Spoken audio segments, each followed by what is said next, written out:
What we're gonna do is we're gonna get these young women dressed. So you're gonna be the one top right. It's gonna put your up to your lip. If you look back 10 and 30,000 years ago, there were ancient goddess-worshipping cultures, and women's bodies were seen as a site of light and life and rejuvenation and illumination, and literally, they thought babies were coming forth from women's bodies in the same way that the fruit falls forth from the trees. We're being taught three things about this ideal. We're being taught that this is what is sexy. We're being taught that this is what is healthy. We're being taught that this is the universal standard of beauty to which you should all aspire. And this is Naomi Wolf's work, The Beauty Myth, that deconstructs this. Put up your hand if you have received something like this on social media. 6, 7, 8, 9, 10. This is apparently what happens. And it is not empowering to wind up in an intimate situation and feel pressure to perform sexually for the person that you're with, rather than that coming from your own authentic desire and readiness. This is what self-compassion is. It has a space for all of the parts of ourselves.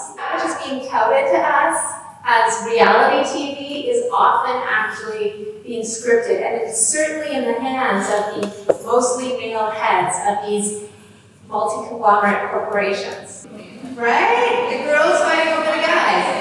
Welcome the guys are fighting the girls. Can we talk about that for a second? You notice that? I think you can give us a round of applause.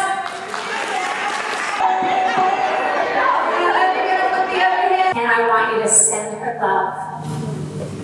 I want you to just send her love. Who you were before you got told that you weren't good enough. Before the culture mapped its pathology onto you for your internalization. Girl, it ain't no matter if you're fat or thin. What matters is the light that we are marinated in. So set yourself free like an exploded star, 'cause that is the truth of who you are.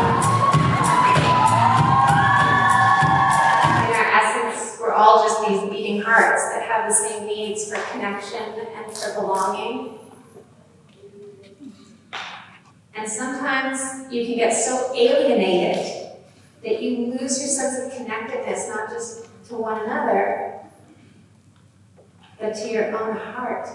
And in that new operating system, you insist on talking to yourself the way that you would talk to someone that you love. Would you ever talk to your little sister or your cousin or your best friend the way you talk to yourself when you look in the mirror? Let this presentation soften your heart towards yourself, to the girls in the room around you from whom you are not separate, and let it inspire you to the leadership roles that you were born to fill.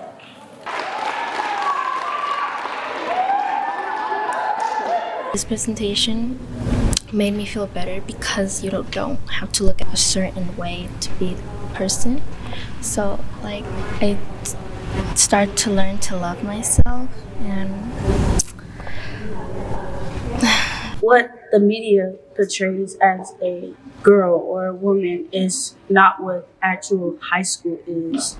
And there's a lot of different body types, there's a lot of different people. So for the media to put out there and basically show that, oh, this is a model, you're supposed to look like this, having somebody come and show this presentation to a bunch of girls who don't have that type of model body or model figure or look like a model is very wonderful, and I feel that this can really help everyone.